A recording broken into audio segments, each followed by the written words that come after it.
Այսօր սիրված դերասանուհի Անահիտ Կիրակոսյանի ընտանիքում տոն է։ Նրա կրտսեր որդու Մհերի ծննդյան տարեդարձն է։ Այս առիթով ընտանիքը անակնկալ կերպով շնորհավորել է Մհերին ծննդյան տարեդարձի առթիվ տանը գեղեցիկ ձևավորում, գեղեցիկ տորթ և անակնկալ կազմակերպելով։ Շնորհավոր ծնունդդ, կյանքիս իմաստ, իմ փոքրիկ Մհեր, իմ ուժ, իմ թուլություն, իմ արքայազն, իմ փոքրիկ իշխան, գրել է Անահիտ Կիրակոսյանը, ցույց տալով որդու էմոցիաները անակնկալը տեսնելիս։ Անահիտ Կիրակոսյանը նաև ցույց է տվել, թե ինչպես են շնորհավորել իր որդուն դուստրերն ու որդին։ Ներկայացնում ենք ընտանեկան գեղեցիկ կադրերը ձեր ուշադրությանը հաջորդիվ և միանում բոլոր շնորհավորանքներին։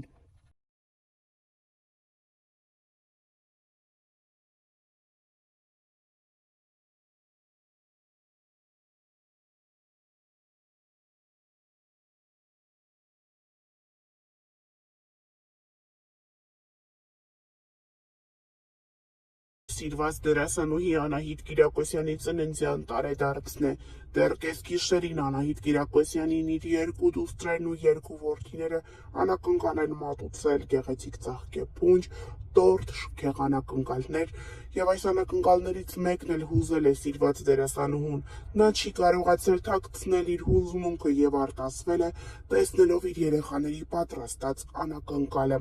Առաջարկում ենք դիտել այս ընտանիքի գեղեցիկ հիշարժան դրվագները հաջորդիվ, ինչպես նաև շնորհավորում ենք սիրված դերասանուհուն մաղթելով երջանկություն և ստեղծագործական գործունեության մեջ բարգավաճում։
Իսկ ինձ ով է պաշտպանում։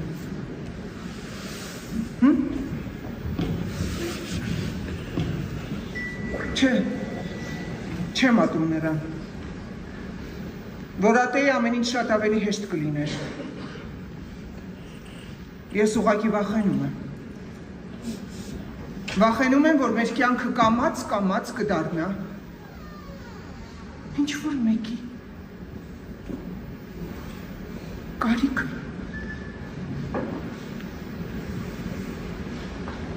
Ես վատ մարդ չեմ։ Անդադար ինքս ինձ կրկնում եմ, սա ժամանակավոր է, բայց ժամանակավոր ամենասխալ բառ։ Ես բնավորություն չունեմ անդրադառնալու կայքերին, նյութերին, թերթերին, ինչ-որ բաներին, որ գրում են, գիտեք, հիմա շատ տարբեր կայքեր կան, տարբեր բաներ են գրում, բայց այս նյութով չէի կարող չկիսվել, որովհետև շատ են նամակներ, զանգեր, մարդիկ անհանգիստ են, քանի որ կայքերից մեկը գրել է, որ Անահիտ Կիրակոսյանի տունը այրվել է ամբողջությամբ և նա ունի ձեր օգնության կարիքը։ Սիրելիներս, խոսքը իմ մասին չէ, իմ տունը չի այրվել, իմ մոտ ամեն ինչ նորմալ է, ինչպես տեսնում եք, երեխեքիս հետ եմ, այսպայն հանգստի մեջ ենք, իմ մասին չի խոսքը, այնտեղ նշված է ինչ-որ Անահիտ Կիրակոսյան էջիկի, ամեն դեպքում ես չեմ ճանաչում այդ մարդկանց, և նույնիսկ հաշվեհամարներ են դրել, որ գումար փոխանցվի օգնության և այլն, համենայնպես շահարկվում է իմ անունը, խնդրում եմ, զգույշ եղեք, դա ես չեմ։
Արդեն մի քանի ամիս է համացանցում ակտիվորեն քննարկվում է դերասանուհի Անահիտ Կիրակոսյանի ամուսնալուծության մասին լուրը։ Դերասանուհին հրապարակումով հանդես եկավ ինստագրամյան հարթակում եւ խոսեց այն մասին, որ ինքն ու ամուսինը Արտակը այլևս միասին չեն որպես ամուսիններ, սակայն շարունակում են լինել 4 երեխաների ծնողներ։ Live 24 News-ը խոսել է տարրոլոգ Հասմիկ Բադալյանի հետ, ով բացառիկ մանրամասներ է փոխանցել Զույգի ամուսնալուծության պատճառի վերաբերյալ, բացահայտումները հաջորդիվ առանց մեկնաբանության։ Արտակի եւ Անահիտի միջև գնացել է էմոցիոնալное выгорание, հա, էմոցիոնալ այրում։ Այսինքն Արտակը իրականում ընտանիքին նվիրված անձնավորություն ա դուրս գալիս, այսպես ասեմ, 8-րդ էներգիայով, բայց իր մեջ խոսում է հաճախ սառնությունը, տրամաբանությունը, չի ապրում էմոցիաներով, ավելի սառը։ Այստեղ հարաբերությունների էմոցիոնալ ֆոնը ապահովել է Անահիտը եւ Անահիտը հոգնել է դրա համար սայուզ ռասպալ։ Այսպես ասեմ, լավ է, որ եղել է, որովհետեւ հետագայում եթե չլիներ, արդեն ավելի խորքային կոնֆլիկտներ, այստեղ ինիցիատիվան չի եղել Արտակի կողմից։ Тут можем предположить, որ այդ дружеские եւ ընտանեկան հարաբերությունները պահպանվել են, որովհետեւ այստեղ ավելի հասուն էներգիաներ կան։ 10-8 մոգը, հա, վերահսկողություն, ինքնուրույնություն, այսինքն իրենք վատ էներգիաներ չեն։ Շատ հետաքրքիր բան պիտի ասեմ, 18-րդ էներգիան իրենց совместимость, իրենց սայուզում, եթե երկուսը մի բան ուզում են, իրենց մտքի ուժը շատ ուժեղ է, это моментально сбывает։ Իրենք իրար միմյանց հասկանում են առանց խոսքի, բայց շատ ուժեղ էմոցիոնալ կապ կա եւ կարմիչսկի։ Ես ձեզ այսպես ասեմ, իրենք մինչեւ կյանքի վերջ էմոցիոնալ կապված են լինելու։ Ինչքան էլ իրենք բաժանվեն, չխոսեն միմյանց հետ, եթե այդպես է, միևնույնն է, իրանց կապը լինելու է միշտ իրանց բախտը նորից, sense ինչ հարցերի շուրջ վերելու է կանգնեցնի իրար դեմ դիմաց։ Շատ հետաքրքիր սայուզ է Անահիտի եւ Արտակի մոտ։ Встреча через года, это встреча, то есть в следующей жизни, միգուցե նախկին կյանքում անգամ իրենք կրկին եղել են իրար հետ։ Ուղղակի այստեղ Անահիտը հոգնել է էմոցիոնալ, հա, эмоциональное выгорание, возможно, какие-то даже вот ինչ-որ խոսակցություններ мелкие про ревность, но я не думаю, тут просто эмоциональное выгорание։ Նման սայզով մարդկանց մոտ հարաբերությունների սկզբում թվում է, թե իրենք իրար ճանաչել են մի ամբողջ կյանք։ Природный магнетизм, այսինքն այդ sense մագնիտի պես իրենք քաշում են իրար։ Միգուցե կարող է կողքից մարդիկ իրենց չհասկանան, ասեն, որ անհամատեղել են, բայց դա այդպես է։ Մի խոսքով, тут эмоциональное выгорание։